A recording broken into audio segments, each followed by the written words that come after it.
இல்ல இப்ப அதான் நான் கேட்கணும்னு, இவர் வாங்கி பயன்படுத்தியிருக்காருன்றதுக்காக 10 ஆண்டுகள் சிறைன்றது எப்படி சார்? அல்ல அதுதான் சொல்றேனே. இப்ப அந்த அட்வொகேட் சம்பந்தப்பட்ட அட்வொகேட் கிட்ட விசாரிக்கிறப்ப என்ன சொல்றாங்கன்னா, இவர் ஒன்லி ட்ரக்ஸ்ல கன்சியூமராக மட்டும் இருந்திருந்தால் இவ்வளோ பெரிய கேஸ் வந்திருக்காது. இவர் இது வாங்கி இவர் யாருக்கு கொடுத்துருக்காரா? ஃப்ரெண்ட்லியா கொடுத்துருக்கலாம். இப்போ என்னன்னா கிருஷ்ணாவையும் இந்த விசாரணையில கொண்டுட்டாங்க. இப்போ நம்ம இந்த கழுகு படம் பண்ணார்ல ஆமா, கிருஷ்ணா, ஆமா. விஷ்ணுவர்தன் நடிகர் டாக்டர் விஷ்ணுவர்தனுடைய தம்பி. அவரும் இப்போ என்கொயரியில் போயிட்டு இருக்காரு. இப்போ அவரும் இப்போ ஸ்ரீகாந்த் வாங்கி ஃப்ரெண்ட்லியா யாருக்காவது கொடுத்துருக்காரா?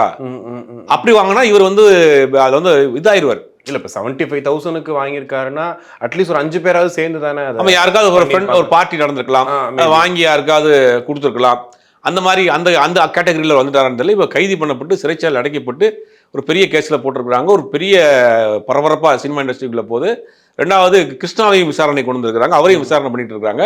அதை தொடர்ந்து இன்னும் சில பேர் மேலே விசாரணை போயிட்டு இருக்கு. அவங்க பேர்லாம் ஹைட்ல வச்சிருக்காங்க. 10 ஆண்டுகள் சிறைங்கிறது இல்ல அந்த ட்ரக்ஸ் யூஸ் பண்றப்ப அந்த ஆக்டில் இருக்கக்கூடிய விஷயம் தான். சட்ட பிரகாரம் என்ன நடவடிக்கை எடுப்பா எடுத்துருக்காங்க.